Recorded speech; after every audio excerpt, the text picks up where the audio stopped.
سغرا دادی کے انداز پر دونوں نے راسا نگاہ آریان پر ڈالی تھی۔ رخسار کو لے کر وہ پہلے ہی پریشان تھی، اب نہ جانے آریان نے کیا چاند چڑھایا تھا۔ رضوانہ بیگم کی ہمت ٹوٹنے لگی تھی۔ کیا کیا ہے اس نے بابا صاحبزادے کو محبت ہو گئی ہے، شادی کرنا چاہتے ہیں، اسی کے لیے دلائل پیش کر رہے ہیں۔ آریان یہ کیا کہہ رہے ہیں تمہارے دادا جی؟ دہل کر سینے پر ہاتھ رکھتے رضوانہ بیگم اس کے قریب گئی تھی، جیسے بیٹے کو انہوں نے سنگین جرم میں ملوث دیکھ لیا ہو۔ ماں صاحب، میری سمجھ نہیں آ رہی سب کے لہجے میں الزام کیوں ہے میرے لیے؟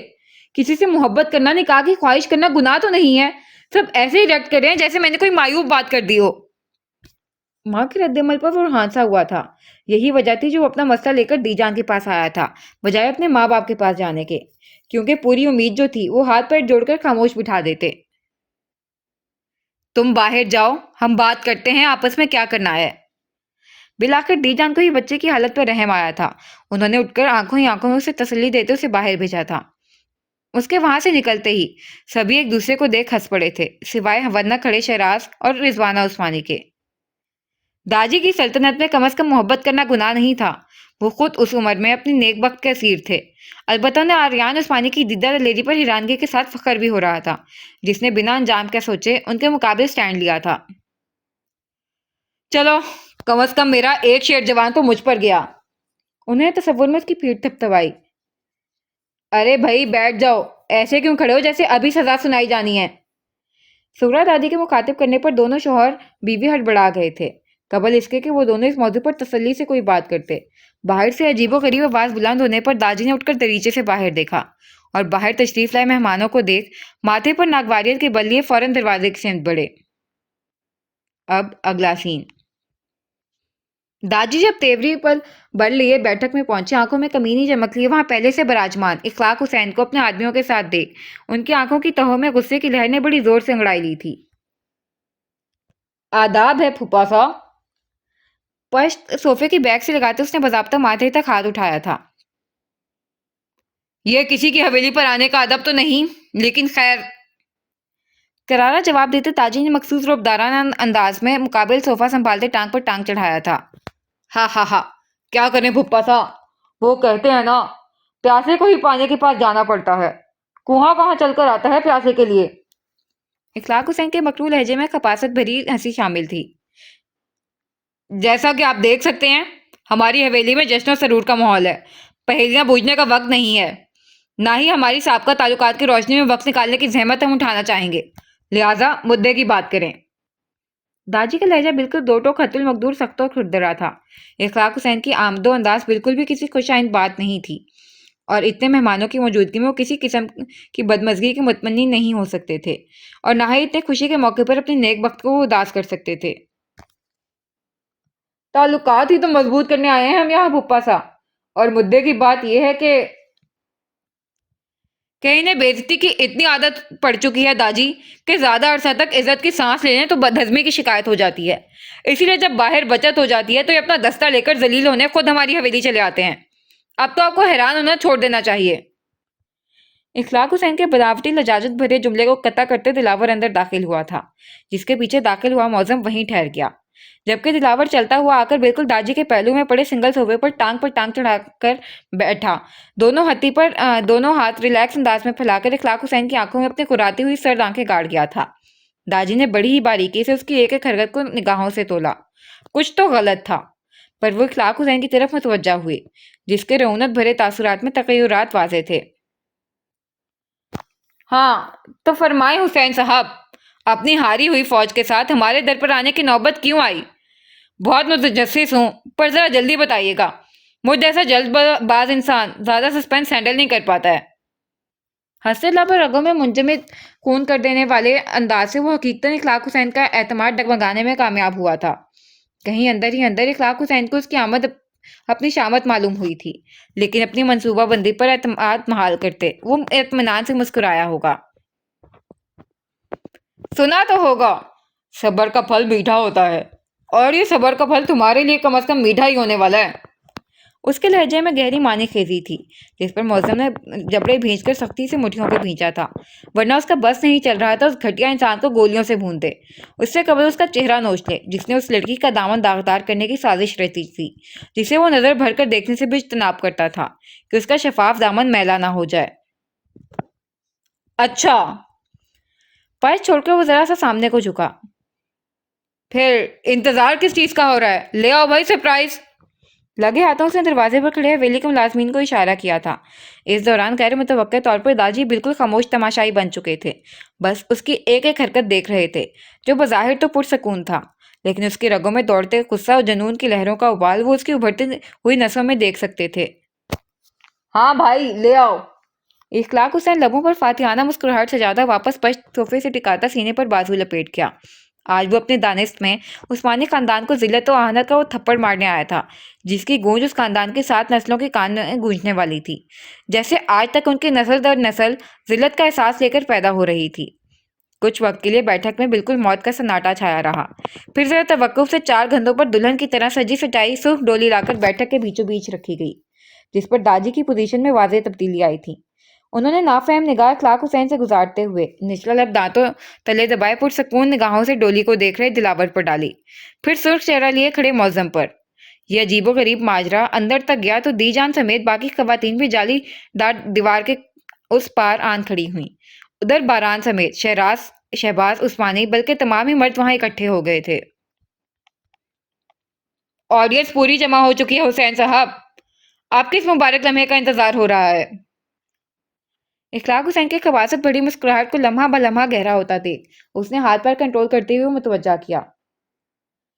کسی کا بھی نہیں۔ صوفے پر ہاتھ مار کر اس نے پشت کو چھوڑا۔ ارے رہنے دیں آپ، ہم یہ زحمت خود اٹھا لیتے ہیں۔ اخلاق حسین کے اٹھنے سے قبل اس نے باضابطہ کندھوں پر دباؤ ڈالتے اسے واپس پیچھے کو دھکا دیا۔ وہ لڑکھڑا کر پیچھے گرا تھا۔ نہیں مانا میں ایسا کوئی تمیزدار نہیں، لیکن اتنا تو میں بھی جانتا ہوں دل سے دیے گئے تحفے کو قبول کس طرح کیا جاتا ہے۔ مقابل کی ہستی تہس نہس کر دینے والے طوفان لہجے میں سمیٹے وہ مقابل کی ریڑھ کی ہڈی میں سنسنی توڑاتا ہوا سجی ہوئی ڈولی کی طرف بڑھا۔ اخلاق حسین کی چھٹی اس نے تقویت سے بہت بڑی گڑبڑی کا اشارہ دیا تھا، لیکن وہ لب بھینچ کر بیٹھ گیا۔ اب اگر کچھ گڑبڑ تھا تو بھی شریف زادے کے ہوتے ہوئے تصحیح ممکن نہیں تھی۔ یہ کیا بےہودگی ہے اخلاق حسین؟ پردہ ہٹا کر ڈولی کے اندر جھانکتے ہی وہ یکدم سے بھرے بادل کی طرح پھٹا تھا۔ اس کی آواز میں گرج کچھ ایسی تھی کہ دم ساتھ کر اسرار کے کھلنے سے پہلے انتظار کر رہے حاضرین دہل کر کھڑے ہو گئے۔ بےہودگی تو نہیں، دل سے لایا گیا تحفہ ہے۔ مجھے تو پورا یقین تھا کسی کو آئے نہ آئے دلاور صاحب کو لازمی ہمارا تحفہ پسند آئے گا۔ اس کا رد عمل دیکھ اخلاق حسین کی گم ہوئی مکروم مسکراہٹ فتح مندی سے سامنے آئی تھی۔ کیا ہوا دلاور؟ اس کے چہرے پر جاہ و جلال خون بن کر جمع ہوتا دیکھ باران نے اس کے شانے پر ہاتھ رکھا، پھر اندر نظر ڈالی تو اس کے بھی تاثرات تیزی سے بدلے تھے، جسے دیکھ خاموش فضا میں سنسنی خیز سی چہمگوئیاں شروع ہو گئی تھیں۔ داجی جو اب تک خاموش تماشائی بنے ہوئے تھے اپنی چھڑی زور سے قالین پر مار کر چہمگوئیوں کا گلا گھونٹتے ہوئے کھڑے ہوئے، جن کی راہ میں ترنت اخلاق حسین بناوٹی عاجز و انکساری لیے حائل ہو گیا تھا۔ پھپھا سا، میں پرانی رنجشوں کو ایک نئے رشتے کی بنیاد میں دبا کر ایک نئی شروعات کرنا چاہتا ہوں، جس میں آپ کا تعاون مطلوب ہے۔ یہ آپ کی امانت ہمارے پاس آ گئی تھی، جسے صحیح سلامت میں اپنی امانت سمجھ کر آپ کے پاس چھوڑنا چاہتا ہوں، تاکہ ہماری امانتیں تم جیسے ذلیل لوگوں کی امان میں غلطی سے بھی نہیں جایا کرتی اخلاق حسین۔ وہیں سے جملہ قطع کرتا وہ سمندر کی تہوں سے تباہیاں لے کر اٹھی موجوں کی طرح بفرا تھا۔ ہماری امانتوں کی ہم جان سے بڑھ کر حفاظت کرتے ہیں، ساتھ ہی کوئی ہماری امانت یا عزت پر ٹیڑھی نظر ڈالنے کی حماقت کرے تو اس کے ٹکڑوں پر نمک چھڑک کر دھوپ میں سوکھنے ڈالنے کی جرات بھی رکھتے ہیں۔ ایسی حماقت کا سوچنے والے کو بھی اپنے جسم کی بوٹیاں گن لینی چاہیے۔ باران کا ہاتھ ہٹاتے وہ ہزاروں اژدہوں کی پھنکار لیے اخلاق حسین کی سانس سکھاتا ہوا نیچے جھکا تھا۔ اور ایسے تحفے قبول کرنا یا دینا ہمارا خاندانی وتیرہ نہیں ہے۔ ایک جھٹکے سے ڈولی میں بیٹھے نسوانی وجود کو باہر نکالتے اس نے اخلاق حسین کی طرف دھکا دیا تھا۔ لڑکھڑاتا ہوا وہ وجود اخلاق حسین کے شانے سے ٹکرایا تو لمحے میں اخلاق حسین کے آگے ارض و سما گھوم گیا تھا۔ تم یہاں کیسے؟ اخلاق حسین کو تو مانو سانپ ہی سونگھ گیا تھا۔ جب تک میں مہمانوں کا لحاظ کر رہا ہوں اپنے پیروں پر نکل جاؤ، ورنہ اس ڈولی میں ودا ہونے لائق بھی نہیں چھوڑوں گا۔ اس کی اکلی کٹراہٹ پر اخلاق حسین جیسے بھیانک خواب سے جاگا تھا، اور پھر واقعی جان کے ایمان مانگتا ہوا وہ اپنا دستہ لیے باہر کی جانب بڑھا۔ اس کے پیچھے ہی دلاور ایک ہاتھ سے اس ڈولی کو گھسیٹتا ہوا باہر نکلا تھا، اور سب کے دیکھتے ہی دیکھتے اپنی جیب سے پٹرول کا کین نکال کر انڈیلتے ہوئے لائٹر کو شعلہ دکھاتے دلہن کی طرح سجی ڈولی اور اخلاق حسین کی نیچ انتقامی کارروائی کو نظر آتش کر کیا تھا۔ یاد رکھنا اخلاق حسین، اس ڈولی کی طرح میں تمہارے خاندان کو بھی نظر آتش کر سکتا ہوں، کوئی بعید نہیں ہے مجھ سے۔ امان چاہتے ہو تو اپنی زبان پر لگام رکھنا، بھاپ بھی نکلی تو راکھ کر دوں گا۔ شعلوں میں لپٹی ڈولی سے زیادہ شعلے و گرج اس کے وارن کرتے لہجے میں تھا۔ اخلاق حسین آواز سنبھالتا ہوا جیسے تیسے اپنی گاڑی میں بیٹھ کر روانہ ہوا تھا۔ پیچھے پورا ہجوم ہنوز دم سادے کھڑا اس آنن فانن ہوئی انتہائی کارروائی کا سرا ڈھونڈنے میں ہلکان تھا۔ پروگرام بڑھ چکا ہے، آپ لوگ بھی اپنے اپنے کام پر نکل سکتے ہیں۔ ہاتھ جھاڑتے ہوئے اس نے سرٹ سے نگاہ اٹھائی تو لمحہ لگا تھا کان منہ کھولے کھڑی بھیڑ کو راستہ ڈھونڈنے میں۔ اب وہاں بس دھاجی، دونوں بھائی اور باران معظم موجود تھے۔ اپنے اس تماشے کا مقصد بتانا پسند کرو گے؟ اس کے اپنی جیپ کی طرف بڑھنے پر شہباز عثمانی کا ضبط ٹوٹا تھا۔ میں اپنے باپ کے باپ کو بھی صفائی دینے کا خود کو پابند نہیں سمجھتا، پھر آپ تو کسی گنتی میں ہی نہیں آتے۔ پٹرول کا کین بظاہر تو اس نے اندر رکھا تھا، لیکن در حقیقت پورا شہباز عثمانی پر انڈیل گیا تھا۔ دلاور! داجی کی کرجدار آواز بلند ہوئی تھی۔ جواباً اس نے بیزارگی سے دائیں ہاتھ کی چھوٹی انگلی سے کان کھجلایا۔ دیکھ رہے ہیں آپ بابا صاحب، نہ آپ کی موجودگی کا خیال کیا، نہ ہی مہمانوں سے بھری حویلی کا لحاظ، اور لگا دیا تماشا۔ میں تو شرط کیا کہہ سکتا ہوں، ضرور اسی کے کسی کارنامے کا حساب نامہ لے کر آیا تھا اخلاق حسین اور… بابا صاحب پلیز! برات کی مداخلت پر وہ ہنکارا بھرتے ہوئے داجی کو دیکھنے لگے تھے۔ اتنا دماغ لگا لیا تو تھوڑا اور لگا کر اپنے تجسس کا دوا کر لیں، میرے دماغ کا دہی کرنے کا کوئی فائدہ نہیں ہے۔ بیزاریت سے جواب دیتا ہوا جیپ سے جیکٹ لے کر حویلی کے داخلی دروازے کی طرف بڑھا تھا۔ شہباز عثمانی نے بیچوں تاپ کھاتے شہراز عثمانی پھر داجی کو دیکھا۔ تازہ دم ہو کر آدھا گھنٹے میں ہمیں کمرے میں ملو۔ آدھا گھنٹہ مطلب آدھا گھنٹہ۔ پٹ سے گونجی داجی کی آواز پر اس نے سر ہلانے پر اتفاق کیا تھا۔ خوشگوار موقع پر بدمزگی پھیلانے کی کوشش کرنا اخلاق حسین کے فطرت کا تقاضا ہے۔ ہم امید کرتے ہیں کہ اس ناخوشگوار لمحے کو نظر انداز کر آپ سب اس خوشی کے موقع سے محظوظ ہوں گے۔ ہال میں منتظر حاضرین کو صبح سے رام کرتے ہوئے داجی اوپر کی سیڑھیوں کی طرف بڑھ گئے تھے۔ اب پیچھے بالکل ہی اس تماشے کو بھلانے والے تو کوئی نہیں تھا، البتہ اس پر کھل کر تبصرہ بھی نہیں ہونے والا تھا۔ اب اگلا سین۔ وہ ٹھیک آدھے گھنٹے بعد دی جان کے روم میں داخل ہوا تو حسب توقع پریشان دی جان کو داجی کو سمجھاتا ہوا پایا۔ دلاور تم آ گئے، بتاؤ کیا ہوا تھا؟ کیوں ایسے اخلاق نے کیا؟ اخلاق نے ایسے کیوں کیا اور تم… دلاور پر نظر پڑتی وہ ہراساں سے اس کی جانب لپکیں۔ پہلے تو میں آپ کو یہ بتا دوں جانے دلاور، اگر آپ یوں ہراساں ہوئی تو جو آپ کے سر کے صدقے میں نے اسے ابھی کے لیے زندہ جانے دیا ہے، وہ جان میں اپنے ہاتھوں سے ان کی حویلی میں گھس کر… اللہ نہ کرے دلاورے، ایسے تو نہیں کہو۔ دی جان نے دہل کر سینے پر ہاتھ رکھا تو ان کی بوڑھی آنکھوں میں جمع پانی کو باہر نکلنے کا راستہ ڈھونڈتا دیکھ اسے جبڑے بھینچ کر ان کا ہولے ہولے لرز رہا ہاتھ اپنے ہاتھ میں نرمی سے مکید کیا تھا۔ آپ جانتی ہیں، آج میں نے خود کو کسی انتہائی اقدام سے باز رکھا ہے تو فقط آپ کے خیال سے، ورنہ دنیا میں ابھی کسی ایسی طاقت نے جنم نہیں لیا جو دلاور عثمانی کو اپنے دشمن کو سود سمیت اس کے کرم لوٹانے سے باز رکھ دے۔ ان کے ہاتھ پر نرمی سے دباؤ ڈالتے اس نے مخصوص دھونس بھرے انداز میں انہیں پرسکون کرنا چاہا۔ ہاں جی، دلاور ساکا کسی کو منانے کا انداز بھی نرالا ہی تھا۔ اوئے نالائق، ایک تو اپنے جنونی حرکت سے میری نیک بخت کو ہراساں کیا ہوا ہے، دوسرا تمہاری اتنی مجال کہ ہماری موجودگی میں جو دھمکا بھی رہے ہو۔ اس کے ہاتھ سے دی جان کا ہاتھ چھڑاتے داجی نے جھڑکتے ہوئے کلاس لگائی۔ نالائق، 55-60 سال گزار دینے کے باوجود بھی جنہوں نے اپنی محبوب زوجہ کو سب سے زیادہ تکلیف دینے والے کانٹے کو نکال کر نہ پھینکا، وہ بات کرتے ہیں فکر کی۔ اس نے انکارا بھرتی سیدھا داجی کی محبت اور سوالیہ نشان لگایا۔ اے لڑکے، کیا کہا تم نے؟ کیا نہیں کر سکا میں، اور کیا کر دیتے تم اگر میری جگہ ہوتے؟ اس پورے خاندان کی ایسی کی تیسی پھیر چکا ہوتا جو میری بیوی کی آنکھوں میں آنسو لانے کی وجہ بنتا ہے، ورنہ کیا فائدہ اسی سردار کی گدی کا؟ تخت پر دراز ہوتے اس کا طنز گہرا ہوا۔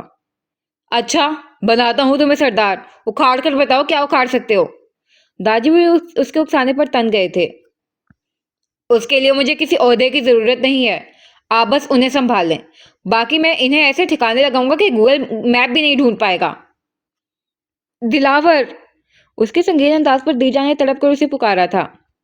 بھتیجے ہیں وہ میرے، میکا ہے میرا، کیا ہوا کہ ڈھونڈتے ہیں، رنجشیں ہیں دلوں میں، لیکن ہے تو ہمارے اپنے ہی نا۔ جب تک سانس ہے مجھے آس باقی ہے، اور میرے جیتے جی کوئی میرے میکے والوں کے ساتھ کچھ برا نہیں کرے گا۔ کچھ بھی کرنے کے لیے میرے مرنے کا انتظار ضرور۔ نیک بخت، دادی نے سختی سے انہیں درمیان میں ہی ٹوکتے سخت خفا نظروں سے انہیں دیکھا تھا۔ شہباز کے ابا اپنے ہیں وہ میرے۔ ان کے آنسو بھل بھل بہتے دادا پوتوں دونوں کے دلوں پر تیزاب کی مانند گرنے لگے تھے، جسے دونوں کی روح تڑپنے لگی تھی۔ کون سے اپنے دی جان؟ اپنے ایسے نہیں۔ دلاور بس، آپ یہاں بیٹھے نیک بخت۔ دلاور کو ٹوکتے انہوں نے نرمی سے دی جان کا شانہ تھام کر انہیں بیڈ پر بٹھایا تھا۔ وہ آپ کے اپنے ہیں، خون کا رشتہ ہے آپ کا ان سے، اور آپ جانتی ہیں اسی رشتے کا لحاظ میں ہر مرتبہ کر جاتا ہوں، اور ہزاروں مرتبہ کر جاؤں گا، کیونکہ میرے لیے آپ معنی رکھتے ہیں، آپ کی خوشی معنی رکھتی ہے، جس کے لیے میں 7 خون معاف کر سکتا ہوں۔ اپنے کرتے کے دامن میں ان کے آنسو جذب کرتے ہوئے داجی نے انہیں پانی کا گلاس تھمایا تھا۔ اور اگر درگزر کرنے کے بعد بھی آنکھوں میں مجھے آنسو ہی ملے تو ناانصافی ہے نا نیک بخت۔ انہوں نے لگاور سے ہمیشہ کا شکوہ کیا تھا۔ ہر بار اس خاندان سے جھڑپ کے بعد وہ ایسے ہی دی جان اور خود کو مناتے تھے کہ انتہائی قدم نہ اٹھا کر انہوں نے بالکل درست کیا۔ اب آپ ذرا زور کے نماز سے فارغ ہو جائیں، تب تک میں آپ کے نالائق جلد باز پوتے کی کلاس لیتا ہوں۔ جذباتی سہارے نے ہمیشہ کی طرح جادو دکھایا تھا، اور دی جان اس بات میں سر ہلاتی ہوئی واش روم کی طرف بڑھی گئی تھی۔ وہ عورت کون تھی؟ اب ان کا رخ تخت پر بے تکلفی سے دراز اس بے نیاز کی سمت تھا۔ اخلاق حسین کی منظور نظر۔ وہ یہاں تک کیسے پہنچی؟ بذریعہ ڈولی۔ سوال جس قدر سنجیدگی میں لپٹا تھا، جواب اتنا ہی بے پرواہی کا نمونہ تھا۔ بڑی کوئی انوکھی اطلاع ہے، اس کے لیے مجھے اکیلے کا جھک کا تعظیم بجانا لانا کافی ہو گیا، اپنی پچھلی 7 پشتوں کو قبر سے مدعو کروں۔ اس کی بے پرواہی پر حقیقتاً داجی کا کلف شار خون دگنا ہوا تھا۔ اتنے بڑے ہنگامے کو جس قوت برداشت سے کام لیتے انہیں لب سی کر برداشت کیا تھا وہی جانتے تھے، اور صاحبزادے اب بھی بوجھو تو جانے کھیل رہے تھے۔ اخلاق حسین سے میری کسی جھڑپ کا نتیجہ سمجھ لیں، یوں بھی تماشا لگانا تو میرا پسندیدہ مشغلہ ہے۔ وہ اب بھی غیر سنجیدہ تھا۔ تو میں تم سے 10 گنا بہتر طریقے سے جانتا ہوں دلاور عثمانی، تم اپنے کارناموں کی ایک کڑی تک حویلی یا حویلی والوں تک لانے کے قائل نہیں ہو، کجا کے پورا نتیجہ اگر تم بتانا نہیں چاہتے تو الگ بات ہے۔ تاجور عثمانی ہوں میں، تمہارے باپ کا باپ، میرے پاس وسائل کی کمی تھوڑی ہے۔ اس کے ہنوز سنجیدہ نہ ہونے پر داجی نے پرجلال انداز میں دھمکایا تھا۔ ان کے اس طرح بھڑک جانے پر دل تو کیا آداب رقابت نبھائے اور مزید ان کا خون جلائے، لیکن موقع نازک اور معاملہ گھمبیر تھا۔ وہ قطعی بھی داجی کو خود بات کرنے کی جڑ تک پہنچنے کا موقع نہیں دینا چاہتا تھا۔ میں آپ کو زیادہ ڈیٹیل نہیں دوں گا، البتہ آپ سے امید ضرور کروں گا کہ آپ خود بھی اس معاملے کی تہہ میں جانے کی کوشش نہیں کریں گے، اور اس معاملے کو مجھے اپنے طریقے سے ہینڈل کرنے کا موقع دیں۔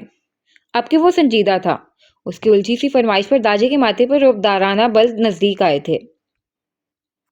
معاملہ میری سوچ سے زیادہ گھمبیر لگ رہا ہے۔ داجی کو اس کی غیر متوقع فرمائش بری طرح کھٹک گئی تھی۔ جی ایسا ہی ہے، لیکن حضور یہی کہوں گا آپ ذاتی طور پر اس میں ملوث نہ ہو۔ تو مجھے بتا سکتے ہو، ہم میرکل ہٹ ڈھونڈ سکتے ہیں۔ داجی تشویش میں پڑے تھے۔ داجی پلیز، اگر آپ مجھے جاننے کا دعویٰ کرتے ہیں تو پلیز آپ کو معلوم ہونا چاہیے، اتنے گھمبیر مسئلے کی اگر میں ذمہ داری تنہا لینا چاہتا ہوں تو لازماً کوئی ٹھوس وجہ ہوگی میرے پاس۔ اس نے اپنے لفظوں پر زور دیا تو داجی نیم والا بھینچ گئے۔ لیکن اس کی آج کی اس حرکت کو پنجائت میں اٹھانا تو پڑے گا نا۔ ہم علاقے کے امن و سکون کے کوشاں ہیں، اس کا مطلب یہ نہیں کوئی بھی آ کر ہماری حویلی کا ماحول خراب کر جائے۔ آپ کو جو کرنا ہے آپ کیجیے گا، لیکن کچھ ٹائم تک آپ کو بالکل ایسے رہنا ہے جیسے کچھ ہوا ہی نہ ہو۔ ایسے کیسے ہم؟ داجی، جب دشمن کو وار کے جواب میں خاموشی ملے تو اس کے اندر کھلبلی مچ جاتی ہے، اور پھر ایسی خبط الحواسی طاری کرتی ہے کہ پھر وہ پتے بھی کھول دیتا ہے جس کا دانستہ اس کا کوئی ارادہ ہی نہیں ہوتا۔ اس کے اسپاٹ لہجے میں کچھ ایسا اصرار تو تھا جس پر داجی نے چند ساتھ خاموشی سے غور کرنے کے بعد اس بات میں سر ہلا دیا تھا۔ لیکن کچھ ہی دن، جیسے ہی حویلی سے سارے مہمان رواں ہو جائیں گے، ہم اخلاق حسین کی سرکت کا ایسا درست جواب دیں گے کہ…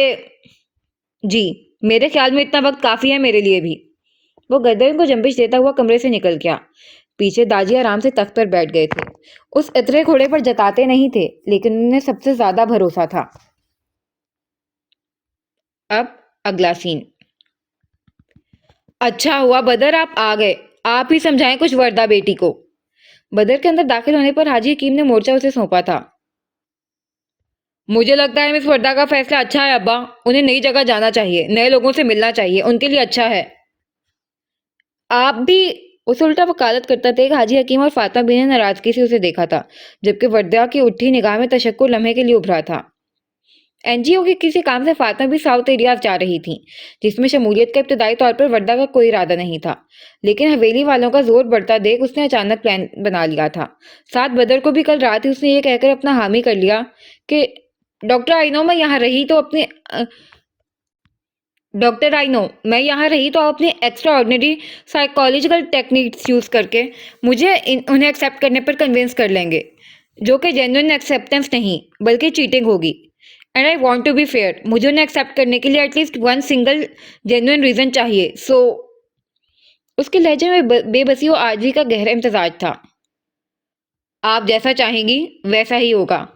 بدر بن زکا نے بنا حل و حجت اسے زبان دی تھی اور اپنی زبان کا پاس بھی رکھا تھا۔ وہ پیکنگ کرنے اندر چلی گئی تو دونوں نے خفا سی نافہم نظر بدر پر ٹکائی۔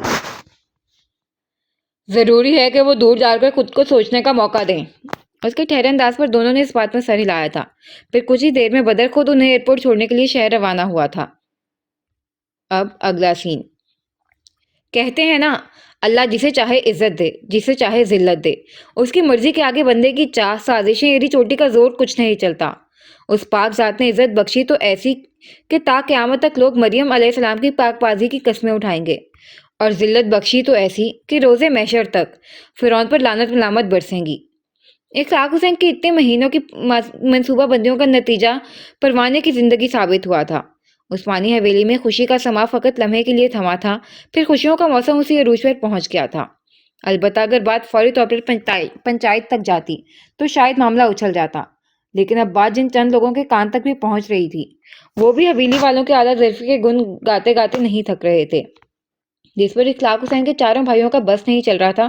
کیا کر دیں؟ چاروں بھائی دم پر پیر پڑے ناک کی طرح پھوں پھوں کرتے گھوم رہے تھے۔ انہیں جواب تو کرارا ملنے والا تھا، لیکن کب؟ اس خوف میں انہیں اندر ہی اندر گھلنا تھا، مقابل کے اقدام تک۔